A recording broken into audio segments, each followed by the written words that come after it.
Bismillahirrahmanirrahim. Assalamualaikum warahmatullahi wabarakatuh. Alhamdulillahilladzi arsala rasulahu bil huda wa dinil haqq liyuzhirahu 'ala dini kullihi wa kafa billahi syahida. Asyhadu an la ilaha illallah wahdahu la syarikalah wa asyhadu anna Muhammadan abduhu wa rasuluhu nabiyya ba'dah. Alhamdulillah, pada hari ini kita bertemu dan berjumpa pada sesi ceramah Ramadan Ukhuwah di hari ke-13 Ramadan. Ayah, bunda, dan ananda yang ada di rumah tentunya sudah menjalani 13 hari berpuasa. Dan hari ini adalah hari ke-13 dan kita ketahui bersama bahwa banyak hal yang sudah kita jalani dalam berpuasa, hal-hal rintangan, kemudian hal-hal yang mungkin menguji puasa kita. Dan hari ini insya Allah kita akan membahas tentang rukhsah puasa. Jadi ada istilah rukhsah atau keringanan bagi orang-orang yang berpuasa. Nah, sebelum kita membahas apa saja yang menjadikan rukhsah atau siapa saja yang mendapatkan rukhsah dalam berpuasa, maka kita coba bahas dulu dan kita lihat dari makna rukhsah itu sendiri. Kita akan mencoba melihat, Bapak Ibu, lihat, kita akan mencoba memaknai apa sih itu rukhsah. Jadi rukhsah itu berasal dari bahasa Arab yang mana asal katanya ini. Rakhusah yarkhusu. Secara makna, rukhsah ini Bapak Ibu dinamakan keringanan. Dinamakan ringan. Kalau biasanya rakhis di Arab biasanya itu dimaknai murah. Kalau pedagang-pedagang Arab itu biasanya menjual barang-barang rakhis, murah ya. Nah, secara bahasa rukhsah itu adalah keringanan. Nah, tema kita adalah rukhsah puasa. Berarti kita akan membahas tentang keringanan untuk orang yang berpuasa. Sebelum kita membahas apa saja yang membuat orang itu mendapatkan keringanan berpuasa, kita sudah memahami maknanya, kemudian bagaimana hukum rukhsah itu diadakan, atau bagaimana adanya hukum rukhsah itu. Jadi hukum rukhsah itu al-hukmu tsabit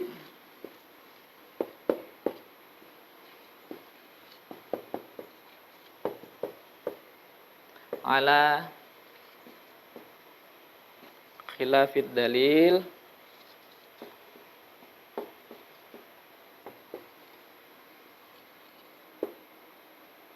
li'udhri. Nah, jadi hukum rukhsah itu adanya ditetapkan atas berbedanya pada keadaan dalil disebabkan karena udzur. Jadi misal kita disuruh untuk sholat, tapi karena udzur tertentu maka kita mendapatkan keringanan dalam sholat. Misalkan kita disuruh puasa karena udzur, maka ada keringanan untuk kita. Nah, jadi itu istilah hukum dalam berpuasa. Nah, sekarang kita bahas udzur ini. Apa saja dan siapa saja atau bagaimana yang dinamakan udzur dalam Islam? Yang pertama, udzur itu karena as-safar. Nah, Bapak Ibu, as-safar. Tentu ini sering kita lakukan. As-safar. As-safar artinya kita melakukan perjalanan. Contoh sederhana adalah Bapak Ibu keluar kota, tugas dinas, jauh keluar kota, maka kita mendapat keringanan untuk sholatnya bisa dijamak, bisa diqashar. Nah, ini adalah bagian dari orang-orang yang mendapatkan keringanan. Kemudian al-marda atau marid. Nah, ini adalah untuk orang yang sakit. Nah, contoh sederhana saja, sholat misalkan harus berdiri, tapi karena sakit maka dibolehkan duduk. Nah, ini untuk orang-orang sakit juga dibolehkan mendapatkan rukhsah juga karena udzur. Kemudian udzur berikutnya adalah al-ikrah. Ikrah ini karena paksaan. Misalkan seseorang itu dalam hal keburukan lalu dipaksa, atau keadaannya terpaksa makan sesuatu yang diharamkan. Nah, karena keadaannya terpaksa, maka ini juga termasuk udzur. Kemudian udzur itu juga berupa an-nisyan. An-nisyan, apa ini nisyan? Nah, ini adalah orang yang lupa. An-nisyan ini adalah orang yang lupa. Yang mana artinya kalau misalkan orang tua kemudian lupa untuk sholat misalkan karena uzur, sudah tua sekali, lalu ada gangguan dalam hal ingatan, ternyata lupa beliau untuk sholat. Nah, maka dia juga dinamakan uzur dan ini mendapatkan keringanan juga atau dimaafkan juga. Itu. Kemudian adalah untuk orang al-jahlu. Jahil. Nah, al-jahlu. Ini orang yang bodoh. Maksudnya seperti ini. Contohnya adalah orang yang tidak tahu ilmunya. Misal, sholat ketinggalan rakaat atau apa, lalu dia tidak tahu bagaimana caranya menutupinya. Atau misalkan ketika dia masih dalam tahap belajar membaca Al-Quran masih salah dalam hurufnya. Nah, karena dia masih dalam keadaan bodoh, tidak tahu hukum dan sebagainya, maka dia juga mendapat keringanan. Tapi dengan catatan, orang yang bodoh ini adalah orang yang ketika dia berada di tempat yang memang tidak ada majelis taklim, majelis ilmu, tempat dia belajar, sehingga dia buta akan hukum itu tersebut.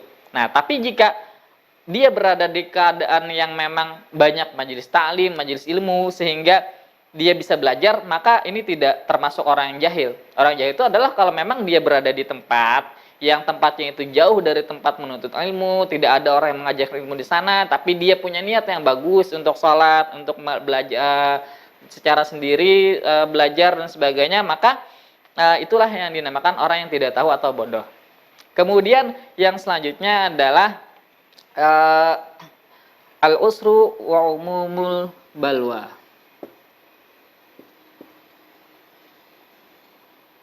Wa umumul balwa. Nah, keadaan ini, udzur ini adalah udzur yang mana keadaan yang sulit untuk dihindari. Keadaan ini adalah keadaan yang sulit untuk dihindari. Misalkan tiba-tiba ketika sholat ada darah nyamuk kecipratan sedikit di lengan kita, kan sholat bagaimana kita membersihkannya? Artinya keadaannya tidak bisa kita hindari gitu. Tanpa sengaja misalkan kita menyentuh nyamuk dan ternyata berdarah ketika kita sholat. Nah, itu artinya keadaannya adalah keadaan yang sulit untuk kita hindari. Nah, ini juga, inilah udzur-udzur orang perjalanan, orang sakit, dalam keadaan terpaksa, orang yang lupa, orang yang buta ilmu, kemudian keadaan yang sulit dihindari. Nah, ini adalah udzur yang dapat menyebabkan kita mendapatkan rukhsah tadi atau keringanan tadi. Nah, selanjutnya kita akan membahas juga bagaimana sih rukhsah itu, bagaimana atau siapa saja yang mendapatkan rukhsah untuk berpuasa ini. Nah, kita akan bahas orang-orang yang mendapatkan rukhsah atau keringanan dalam berpuasa ini. Jadi ayah bunda, tentunya tidak semua orang atau tidak sembarangan rukhsah itu diadakan untuk orang yang berpuasa. Untuk orang yang berpuasa, dia akan mendapat keringanan ketika dia al-marudha atau marid atau orang yang sakit. Untuk orang sakit, dia akan mendapat keringanan puasanya. Orang sakit ini juga bisa kita kategorikan kepada beberapa bagian atau beberapa kategori. Jadi tidak sembarang sakit. Misalkan Ananda pulang ke rumah lapor kepada ibu, tadi kejepit pintu, izin buka puasa bunda katanya. Nah, itu memang sakit gitu. Nah, cuman bukan berarti dia tergolong orang yang sakit mendapat keringanan puasa. Nah, jadi ada golongan pertama. Yang pertama itu adalah orang yang sakit tapi sakitnya ringan. Dan jika dia berpuasa tidak menyebabkan puasanya terganggu. Contohnya apa? Pilek, kejepit pintu, itu ringan. Seandainya dia melanjutkan puasanya, tidak akan berpengaruh apa-apa. Nah, jadi ini tidak termasuk pada kategori orang yang mendapatkan keringanan. Sementara kategori yang kedua adalah orang yang sakitnya parah. Nah, orang yang sakitnya parah, kemudian dikhawatirkan jika terus puasa maka akan membahayakan dirinya, membahayakan dirinya, maka ini boleh mendapatkan keringanan dengan catatan dia akan mengganti di hari yang lainnya, kemudian juga dia tetap mendapatkan kewajiban puasa tersebut, khususnya puasa Ramadan tentunya, ayah bunda yang ada di rumah.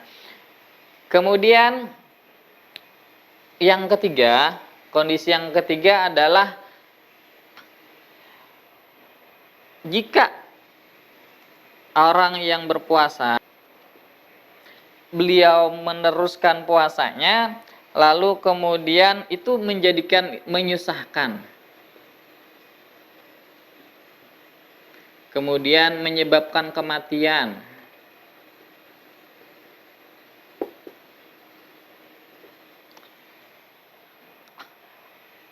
maka ini haram puasa baginya. Dia tidak diwajibkan puasa. Maka dia juga harus mengganti puasanya di setelah bulan Ramadan, kecuali memang sakitnya itu menahun, misalkan tidak ada harapan sembuh dan sebagainya. Nah, tentunya ada cara-cara lain untuk membayar puasanya, baik itu melalui fidyah ataupun yang lainnya. Nah, jadi ini adalah keadaan sakit yang diperbolehkan untuk mendapatkan keringanan.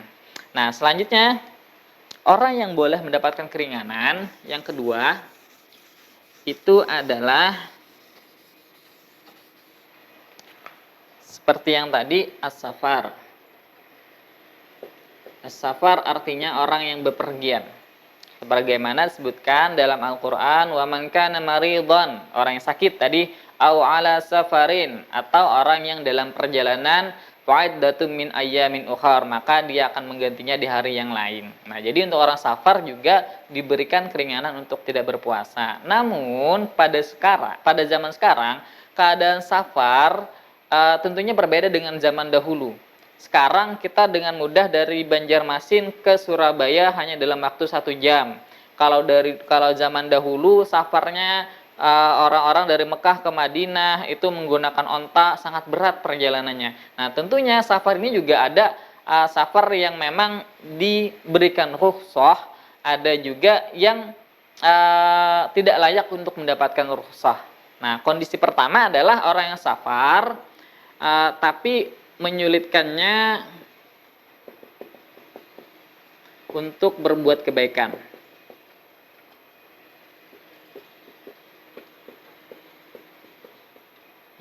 Kondisi pertama adalah orang yang safar dan menyulitkannya untuk berbuat kebaikan. Dalam artian seperti ini, misalkan safarnya sambil kerja dan sebagainya sehingga dia menyulitkannya dalam hal bekerja. Kerja itu kan bagian dari kebaikan yang mana untuk mencari nafkah untuk anak istri di rumah, sementara dia harus dalam keadaan berpuasa. Nah, maka keadaan ini diperbolehkan atau mendapatkan rukhsah untuk tidak berpuasa. Nah, sementara kondisi yang kedua itu adalah ketika dia berpuasa, ketika safar dia berpuasa tidak menyulitkan. Tidak menyulitkan. Nah, jadi dia berpuasa tidak menyulitkan. Contohnya apa? Sederhana sekali. Kita sekarang untuk menuju ke hulu sungai saja, Bapak, Ibu, Ayah, Bunda, pemirsa pesantren Ramah Ramadan dan juga Anda yang ada di rumah, sederhana saja. Misalkan kita ke hulu sungai, itu sekarang enak, mobilnya pakai AC, ya kan? Artinya ini tidak akan menyulitkan kita untuk melaksanakan puasa. Ke Surabaya, ke Jakarta hanya dalam waktu 1 jam, 2 jam bisa kita tempuh, enak lagi perjalanannya. Artinya apa? Tidak akan menyulitkan kita untuk berpuasa. Dan ini tidak layak untuk mendapatkan keringanan. Kemudian ada lagi kondisi yang ketiga. Kondisi yang ketiga adalah jika dia berpuasa akan mendapati kesulitan yang berat, bahkan dapat mengantarkan pada kematian. Nah, misalkan orang yang safar perjalanannya berat sekali, menyulitkan dan menyebabkan kematian.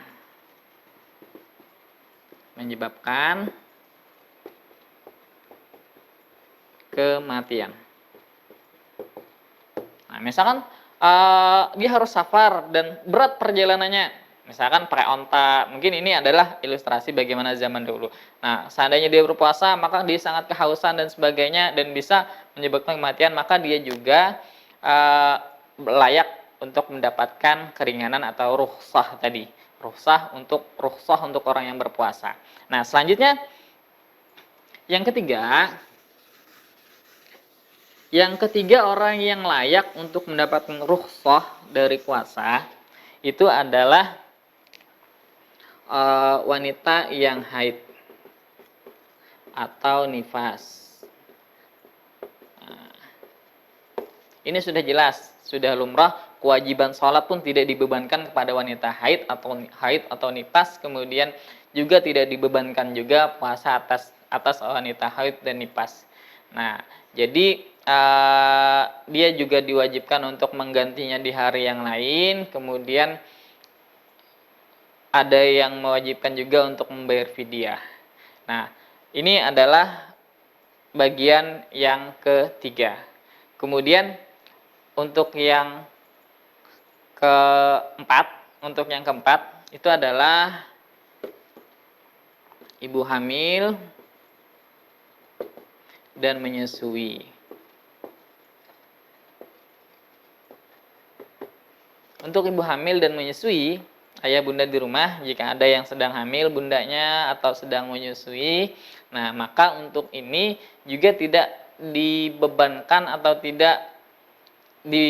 mendapatkan keringanan dalam hal berpuasa. Artinya boleh tidak berpuasa, namun juga ada kondisi-kondisinya. Jika hamil atau menyusui itu masih kuat dan ketika menjalankan puasa,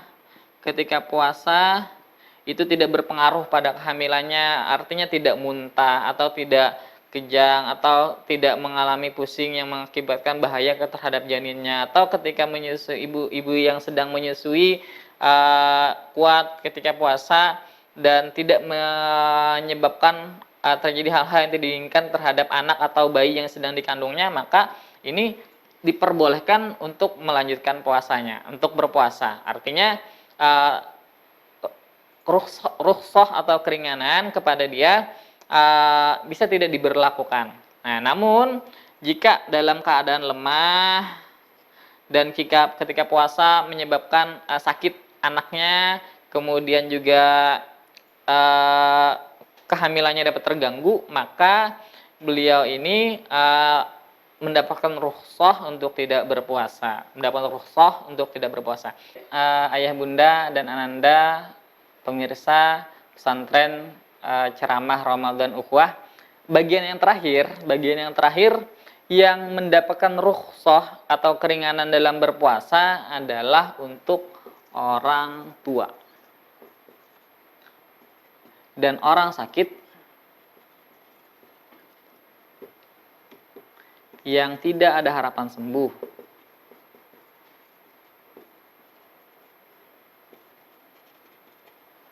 Maka bagi orang-orang yang ini, orang tua yang lemah, tapi jika masih mampu puasa maka diperbolehkan saja. Tapi jika tidak mampu dan bisa membahayakan dirinya, maka dia juga mendapatkan keringanan dalam berpuasa, mendapatkan rukhsah dalam berpuasa.